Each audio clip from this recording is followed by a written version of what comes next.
नमस्कार, स्वागत है आपका कहानी कथा चैनल पर। प्लीज़ हमारे चैनल को सब्सक्राइब कर लीजिए। चलिए कहानी शुरू करते हैं। तुमको क्या लगता है ये रंग तुम पर अच्छा लगेगा?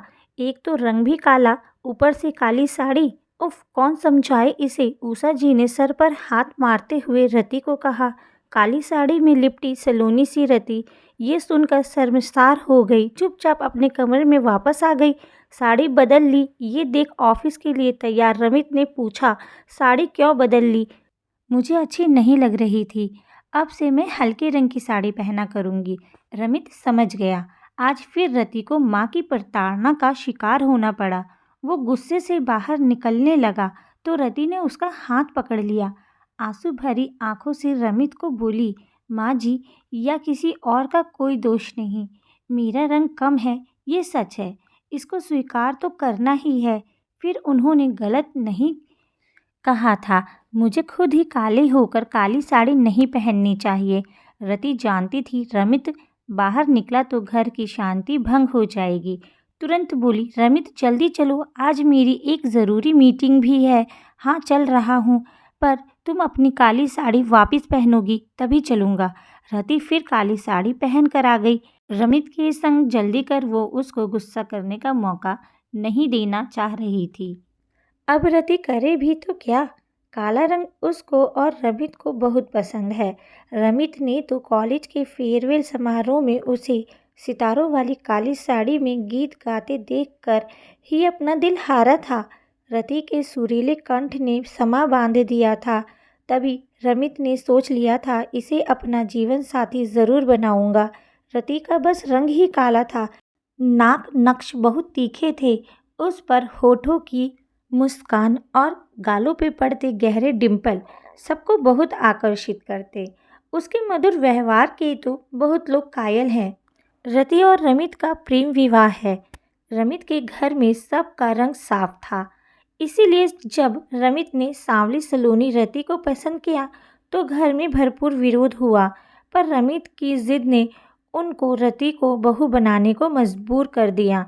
रति बहू बनकर आ तो गई, पर घर में रंग भेद का शिकार बन गई। उसके तीखे नयन नक्श भी उसे शर्मसार होने से नहीं बचा पाते। रमित उसे समझाता, तुम दूसरों की बात दिल पर मत लो, वो करो जो तुमको पसंद हो। जब तुम मुझे पसंद हो तो तुम दूसरों की पसंद नापसंद को लेकर क्यों परेशान हो? पर रति कितना भी धीरज रखे, कभी न कभी उसका दिल आहत हो जाता। फिर भी रति अपने मधुर व्यवहार से सबका दिल जीतने की कोशिश करती। रति को हल्के रंग पसंद नहीं, और जब गहरा रंग पहनती है तो सास, ननद और जेठानी के व्यंग्यात्मक तीर चलने लगते तो रति को बेहद चुभते।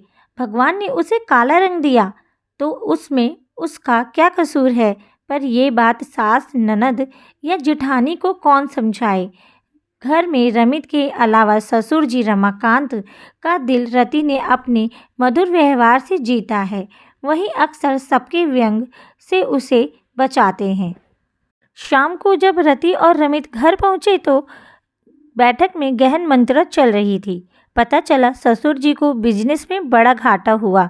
कई दिनों से वो संभालने की कोशिश कर रहे थे, पर आज दिवालिया घोषित हो गए।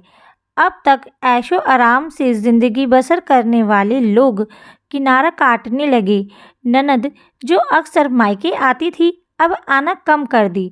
घर के खर्चे जो अब तक ससुर जी उठाते थे अब बेटों पर आ गया। उजले रंग वाली जिठानी ने पति को जाने क्या समझाया। वो दूसरे फ्लैट में शिफ्ट हो रहे थे। वह वही सुंदर बहू थी जिनका परिचय कराने में और उनकी सुंदरता का बखान करने में सासू माँ हमेशा आगे रहती थी। घर में एक सन्नाटा फैलने लगा। एक दिन ससुर जी ने रमित से पूछा, तुम कब अपने घर में शिफ्ट हो रहे हो?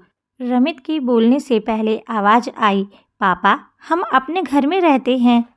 जहाँ आप लोग हैं वही हमारा घर है। चाय का प्याला थमाते रति ने कहा, पापा, आप चिंता ना करें। भगवान ने चाहा तो एक दिन हमारी फैक्ट्री फिर हमारे पास होगी। मैंने और रमित ने अपने ऑफिस से लोन लिया और अपने एफडी भी तुड़वा लिया। चेक बढ़ाते हुए रति ने कहा, चक पकड़ते रमाकांत जी ने उषा जी की तरफ देखा। उषा जी का सर शर्म से झुका हुआ था। ये नन्ही लड़की ने आज उनको अपने व्यवहार से शर्मसार कर दिया। आगे बढ़ रति के हाथ पकड़ बोली, रति मुझे माफ़ कर दो, मैंने तुम्हारा दिल दुखाया है। तुम जो मन करे वो पहनो। सुंदरता की परिभाषा आज समझ में आ गई। रति उनके हाथ पकड़ बोली, माँ कहीं बच्चों से माफ़ी मांगती है। कुछ दिन बाद रति का जन्मदिन पड़ा। सब ने उपहार दिया। सासू माँ ने अलग से उपहार दिया। रति ने खोला तो सितारों से सजी काली साड़ी देख उसकी आंखें चमक गई। शाम की पार्टी में सब लोग सितारों वाली काली साड़ी पहने रति की खूब तारीफ की।